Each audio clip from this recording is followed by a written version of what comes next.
Friends, మీకు ఈ video నచ్చితే లైక్ చేయండి, సబ్స్క్రైబ్ చేయండి. సరయు అరేంజ్ చేసిన దొంగ పార్వతిని మిత్రకి కాల్ చేసి లక్కీ నా కూతుర్ని నాకు ఇచ్చేయమని ఫోన్లో అడుగుతుంది. అప్పుడే అదంతా వినేసి చాలా చాలా బాధపడుతూ ఒక్కసారిగా కుప్పకూలిపోయి బాధపడుతూ ఉంటాడు. అప్పుడే లక్ష్మి అక్కడికి వచ్చి అసలు ఏమైంది, ఎందుకు మీరు అలా ఉన్నారు చెప్పండి అని లక్ష్మి అడుగుతూ ఉంటుంది.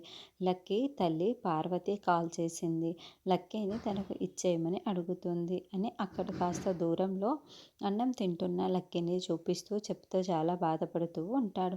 అసలు నాకేమీ కావటం లేదు, అర్థం లక్కీని ఇచ్చేయాలంట, ఆవిడ తీసుకెళ్ళిపోతుందంట అని చెప్తూ ఉంటే అయ్యో బాధపడకండి అని లక్ష్మి చెప్తుంది.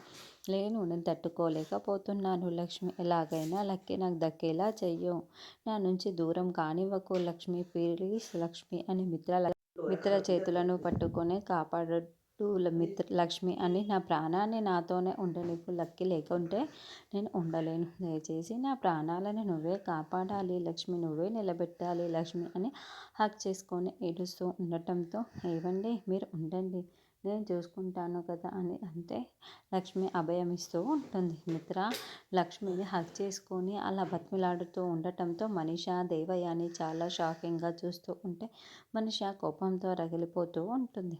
వెంటనే లక్ష్మి దొంగ పార్వతికి కాల్ చేస్తుంది.